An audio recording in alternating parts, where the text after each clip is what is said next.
It's Wednesday, April 24th, 2013, and this is the Energy Education Podcast. I'm Kevin Hurley. Today on the show, we're joined by special guest and Nobel Prize nominee Dr. Helen Caldicott and Arnie Gundersen to discuss a multitude of issues, including various types of radioactive releases, their associated health risks, and how regulators and the nuclear industry are downplaying those releases. Radiation contamination is very difficult to clean up, and rather than working to lower radiation exposure to the public, government officials and industry promoters around the world are pushing to raise the standard of maximum allowable radiation concentration levels to the public. Finally, we'll share some details about the Fukushima cleanup and how the people of Japan will be best served if the Tokyo Electric Power Company is removed from oversight of the Fukushima cleanup and an independent company replaces them to deal with the problem head-on.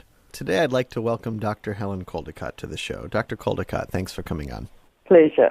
And of course, Arnie Gundersen, thanks for joining us. Hey, Kevin, thanks again for having me. Well, Helen, the last time we spoke was before the New York City Symposium. How did that go? Yes, I was particularly pleased with how it went. It was really flawless. Everyone turned up. The papers were absolutely excellent, and it wasn't boring at all. Each paper had a different aspect about nuclear power radiation and the damages to the environment and to health. And people were absolutely thrilled. We had about 300 people there. Not as much media as I wanted to because I put it on to educate the media. However, it's available online at the HelenCaldicottFoundation.org. It is now being translated into Japanese because the Japanese really want to be able to access it. And also it's presently being transcribed to be published in a book by the New Press, I hope fairly shortly. In addition, there were 4,000 people connected on Ustream. That's right, and I think about 360 cities logged in to watch it, so it did get a fairly wide exposure, and you know, it was the latest in the science related to radiation, nuclear accidents and the like, and so it gives people ammunition who are fighting local reactors to take on bodies like the NRC, etc., because then they'll know what they're talking about and have lots of facts at their fingertips. Well, speaking about ammunition and fighting the government, the Environmental Protection Agency is now talking about raising the radiation limits, the maximum allowable radiation limits after a nuclear accident. To me, and probably many others, this really seems like just one more way of making the Fukushima Daiichi problem go away. That's right. If you can't decrease the water level, you elevate the bridge. So the truth is that if there is a nuclear accident, doesn't matter what your standard to exposure to radiation for human beings, after a nuclear accident like Fukushima, the large contiguous areas become extremely radioactive and will be so for hundreds of years. So it's really just putting the icing on the cake, so to speak. The cake's already there, and they're admitting that they can do nothing about it. It gave everyone a shock, but the truth is that once an area is being contaminated, that's it. And I suppose they're just coming to terms with reality. But it's very, very scary, and it makes people understand what a nuclear accident would really mean. Now, a nuclear plant releases a bunch of different types of radiation. In my report, I spent a lot of time talking about the noble gases that were released. Enormous concentrations for 5 or 6 days of noble gases came out of Fukushima Daiichi.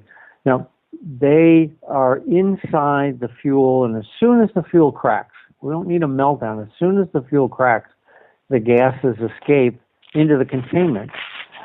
But I think what Daiichi showed us is that the containments failed as well. So the last barrier of defense failed, releasing huge amounts of noble gases. Can you talk a little bit about some of the medical consequences? Well, now, I think you said only 3 times more noble gases were released at Fukushima than at Chernobyl. Is that correct? Yes, that's right. Noble gases or noble elements are those that do not combine chemically with anything in the body. They're sort of kind of neutral.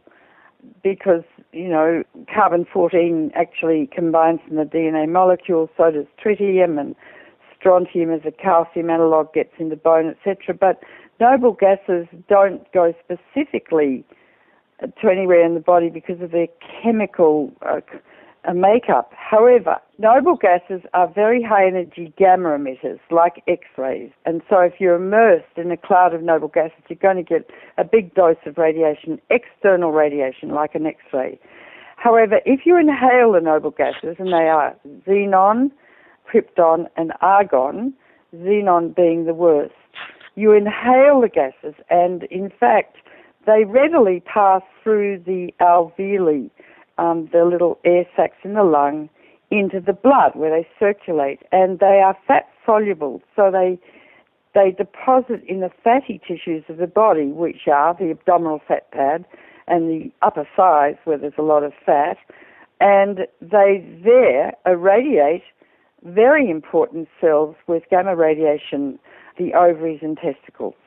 And so people who are immersed in a cloud of radioactive gases, like at Fukushima and 3 Mile Island and Chernobyl, get a hell of a dose of radiation, not just to the ovaries and testicles, which are very important, but to other organs of the body. I used to use xenon-133 in my patients to estimate their lung function. Patients with cystic fibrosis have their lungs clogged up with pus and mucus, very thick mucus, and so areas of the lung become totally non-functional. So we would do ventilation perfusion scans to see what areas of the lung are in truth being ventilated and what areas are being perfused by the blood. And we are now using xenon-133 to look at fatty tumours in the body to isolate them because, as I said, they're very fat-soluble, these noble gases. Well, let me refer our listeners to the presentation I gave at the conference, where I spent a large amount of time talking about the noble gas releases. So if you want to learn more about the quantities that were released, and like I said, they're 3 times what was released after Chernobyl, go over to the Fairwinds website, and there's a separate video on the presentation that I made through the Caldicott Foundation in New York City back in March. Arnie, I've got a question. Can you extrapolate from the fact that there were 3 times more noble gases released at Fukushima than Chernobyl to other isotopes too? Could you therefore say that most of the other isotopes would be 3 times that released at Chernobyl or not? Yeah, I talk about that in the presentation. Some of the isotopes do plate out. I think the cesium concentration is going to be comparable to what was released at Chernobyl. There was some plate out in chemical reactions, but I think the IAEA and the Japanese are grossly downplaying the cesium releases. If you go back to what Steve Wing said in Harrisburg 4 years ago, there were noticeable increases in lung cancer for the people that lived within 30 miles of 3 Mile Island in the first 10 days of the accident. So 5 years after the accident, people began to get lung cancer.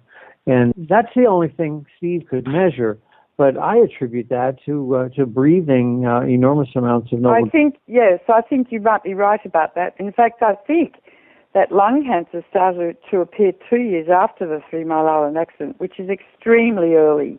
You would not expect lung cancers to arise for probably 15 years, but they appeared very early, which would indicate, therefore, that the people at 3 Mile Island got a hell of a dose of gamma radiation to their lungs from the noble gases as they inhaled them. And so we would expect to see that around Fukushima now. We're just sitting on a powder keg of cancers. And where it goes in your body and what it does to your body. Cesium, there are 3 isotopes, 137, 134, and one, I can't remember the other one, Arnie. But cesium-137 has a half-life of 30 years, which you multiply by 10 to get its total radiological life, its total radioactive life, and so that's 300 years. Some multiply it by 20 to say 600 years. It's a very high-energy gamma emitter, but it also emits beta radiation, which is just an electron emitted from the unstable nucleus. And it doesn't do any damage to you unless you get cesium inside your body. Now, cesium lands on the soil and it's a potassium analog. It's very much like the element potassium, and our bodies are very rich with potassium. All cells contain potassium. And therefore, the cesium lands on the soil and concentrates by orders of magnitude, 10 to 100 thousands of times at each step of the food chain, the grass, the meat, the milk, and then into our bodies, or into wheat, or into rice, or into vegetables, or into green tea, or into fish. And it really concentrates in fish because there are various levels. There are algae, then crustaceans, then little fish, then big fish. So the bioconcentration is in the food chain and the seeds pretty high. Now, when you eat food with cesium in it, you can't taste it. You can't smell it, and you can't see it. It's invisible to our senses, and it's absorbed from the bowel because the body thinks it's potassium, and it goes to many organs in the body, like the brain, where it can cause brain cancer. It is concentrated in muscles because they're rich in potassium, where it can form a very rare form of cancer, rhabdomyosarcoma. And that's a very nasty cancer that spreads incredibly fast. And in fact, I lived on Long Island near the Brookhaven National Labs, where there had been a meltdown some years before, and there were 19 children at the time who developed rhabdomyosarcoma. And over time, that's just extremely rare and would indicate that the area was contaminated with cesium-137. It also can concentrate in the ovaries and the testicles, where it can damage the eggs and the sperm, causing genetic disease for future generations. And it concentrates in heart muscle, and it can cause gross abnormalities in the conduction system of the heart, causing sudden death or cardiac irregularities. And it also concentrates in the endocrine systems, in the thyroid and in the pancreas, where insulin is produced. So it's a very nasty poison and will remain active in the food around Fukushima for hundreds of years. You know, I think you said something really important there, in that we worry about radiation and cancer, but in fact, there are non-cancer problems associated with cesium as well. Well, yes. If you read the report from Chernobyl published by the New York Academy of Sciences, which was put together by Alexei Yablokov from Russia, there are many diseases caused by exposure to radiation. One is cataracts of the lenses, so people can go relatively blind. One is premature aging of children. That's called progeria. They age very fast. Diabetes is virtually an epidemic around Chernobyl now. Thyroid abnormalities, hypothyroidism, where the thyroid doesn't pump out enough hormones, so you get what's called myxedema. Very slow, you put on weight, your hair falls out, your mental capacities decline, and your appetite goes away, and your periods stop. And that's a nasty disease. Also, of course, it causes thyroid cancer. And lots of other abnormalities. Babies who were in utero at the time of the accident were exposed to radiation, which damages the developing nervous system. So in Sweden, they've done a survey of babies who were in utero at the time of Chernobyl, and they have lower than normal IQs. There are homes around Chernobyl full of the most grossly deformed children because they were damaged in the first 3 months of intrauterine life, where limbs grow and brain grows and heart grows, and so radiation can damage a cell that's going to form the left half of the brain, for instance, or the right arm, like thalidomide did. And we've never seen so many grossly deformed children as you see in those homes in Chernobyl. There's a film made about it called Chernobyl Heart. If you read that book from the New York Academy of Sciences called Chernobyl, it is, I think, the most alarming medical survey that I have ever read in my medical existence. Radiation can just do a whole lot of just dreadful things.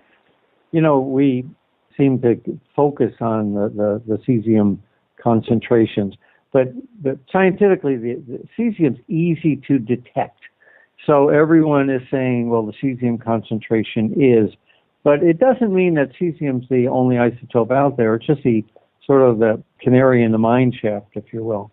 I'm sure that there's strontium, which is very difficult to detect, and that is a problem because that goes to the bone. Yeah, strontium-90, it has a half-life of 28 years, so it's around for 300 years as well in the food. And it's a calcium analog. It's a beta emitter, so it's very hard you can't detect it really with the Geiger counter.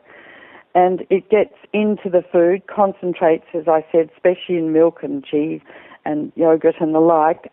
And when it gets into the gut, the body says, oh, calcium. And so it's transported through the blood to the bone and the teeth where it's laid down.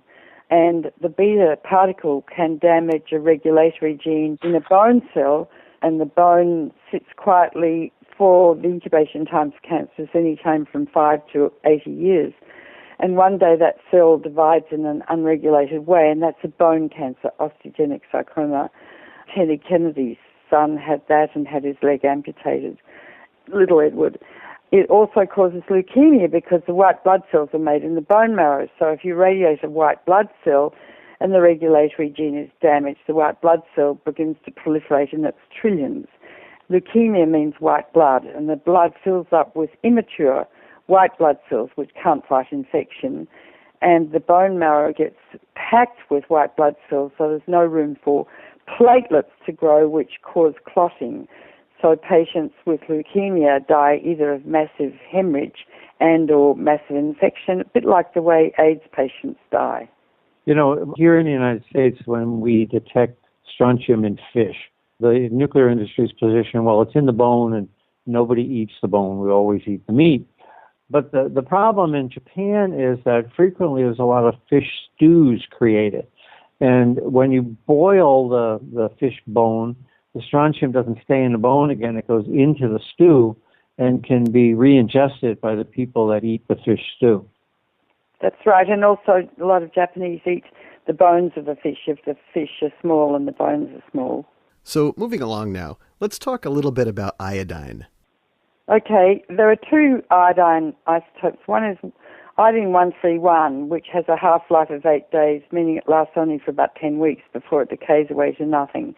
It's a very high-energy gamma emitter, like that X-ray I talked about, and also a beta emitter, the electrons. And iodine only goes to one gland in the body, which is the thyroid gland, which sucks it up. But particularly in children, their thyroids are like a little sponge, and they suck up iodine, particularly in areas where iodine is sparse in the environment, like around Chernobyl. So they have low iodine levels, and so the thyroid particularly concentrates it. And so the iodine can change a regulatory gene in the thyroid gland in a cell and cause cancer. Now, already in Fukushima, we've seen, I think, about 10 thyroid cancers developing in children. That's extremely rare because it took 5 years for thyroid cancers to start manifesting after Chernobyl. So this is very early. It's only 2 years, indicating to me as a pediatrician that these children got a hell of a dose of radioactive iodine, but also they got a big dose of everything else. And you know, as Arnie knows, nuclear reactors contain several hundred of these poisons. Some only last seconds, but some last millions of years.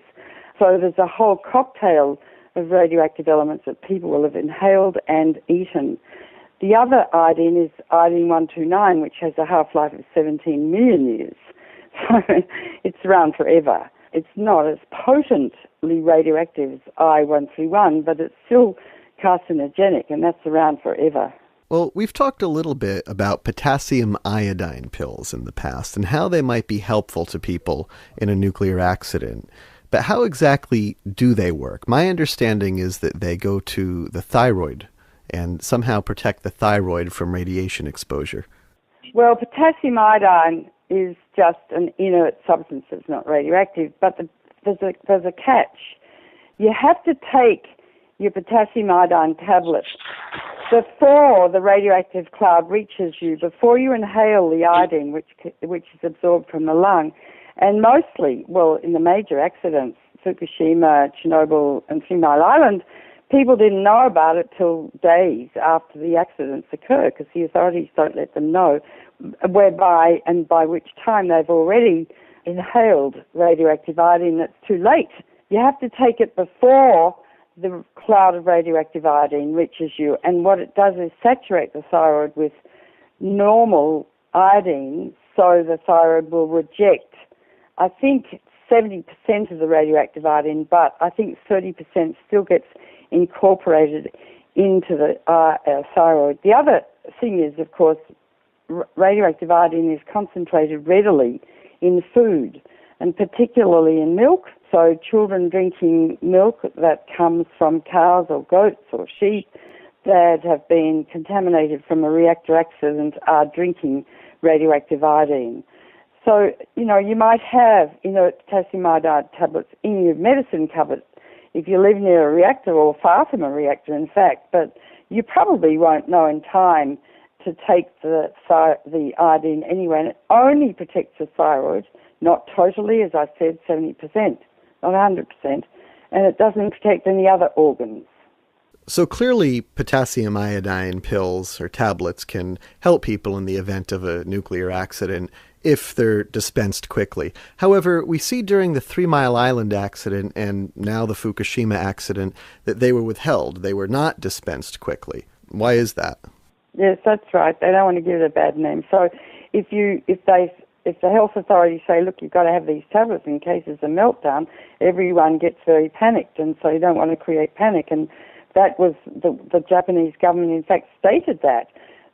They didn't tell the people where the very highly radioactive cloud was moving across the country, northwest, because they didn't want to create panic. And the people evacuated right into the path of that radioactive plume. That is obscene.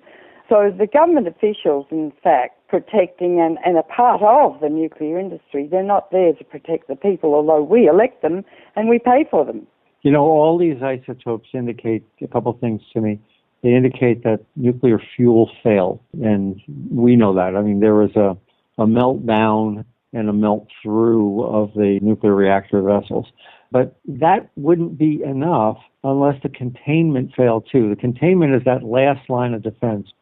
And, that we're seeing cesium in the environment. And now we're seeing heavy isotopes like plutonium out at 20 and 30 kilometers. So when you see these transuranics, the things that are heavier than uranium out there, all these are signs of gross containment failure. Well, let's shift gears now and talk about the one isotope that's probably been ignored more than any other by the nuclear industry, and that's tritium. Helen, can you tell us a bit about tritium? Tritium is radioactive hydrogen. Instead of being H2, it's H3. And tritium cannot be contained in anything except gold. So you can't operate a nuclear reactor without it continuously releasing into the air and the water that's used to cool it, tritium. Tritium, it's a tiny, tiny, tiny particle. And if you're enveloped, and it combines with oxygen to form tritiated water, H3O. So if you're near a reactor and there's an inversion system and there's fog, and you go outside, the fog lands on your skin, and the tritium can get right through the skin. Now, the skin lets nothing through. It's the most important organ in the body, which is why it's so serious if you get bad third-degree burns over your body. You lose your integument. Tritium gets through. Tritium also concentrates in food, and it's in the water, and it combines in the DNA molecule, which is the gene. It's incredibly carcinogenic. And although the nuclear industry poo-poos anyone who worries about it, if you look at the Journal of Health Physics, there's a huge number of articles about the toxicity of tritium, and they've been testing it on mice and rats for years and years and years. And so it induces brain tumours, muscle tumours, all sorts of cancers all over the body. And mind you, every cancer can be caused by radiation. Every cancer we describe in medicine can be induced by radiation. It also causes very gross fetal abnormalities and birth deformities. So tritium is a very, very scary element. It's used in exit signs, and of course it's leaking out of them. It's used on watch dials, and it leaks out of the watches, leaks out of everything you put it into. So, and I think the Germans did a study to look at children under the age of 5 years living within 2 miles of 16 reactors and found that those children had a double the incidence of leukemia and a high incidence of solid cancers. And the French verified that study by doing a study of their own around their reactors. So it's very dangerous to live near a reactor, and children are 10 to 20 times more sensitive to radiation than adults. They get cancer much more readily, and fetuses are thousands of times more so. So no women of childbearing age or children should live near a reactor. That's never talked about, and it's partly because of the tritium that gets in. It also gets into the leaves and transpires through the leaves with water that comes down at night and lands on the ground, etc. The one thing, though, we haven't talked about, Arnie, is the toxicity of plutonium, and I'd like to talk about that. Plutonium is an alpha emitter, so it's like an electron emitted from a nucleus, only it's bigger, much bigger. And if it hits a gene, bang, it usually destroys the cell, but if it doesn't, the cell is damaged, and almost certainly later you'll get cancer. So plutonium, named after Pluto, is so toxic that a millionth of a gram, if inhaled into the lung, will give you lung cancer. Each reactor makes 250 kilograms of plutonium a year. Kilograms. You need only 5 kilograms to make yourself an atomic bomb. Plutonium has a half-life of 24,400 years, so it's around and toxic for 250,000 years. The body thinks that plutonium is iron, so it can cause lung cancer. It goes to the bone where the hemoglobin is made, where it can cause bone cancer or leukemia or multiple myeloma or other such cancers. It's stored in the liver where it can cause liver cancer. It crosses the placenta. The placenta lets nothing through to protect the fetus, but plutonium gets through because it is an iron analog, where, like thalidomide, it can kill a cell that's going to form the left half of the brain or the right arm. That's called teratogenesis, damage of a genetically, chromosomally normal fetus.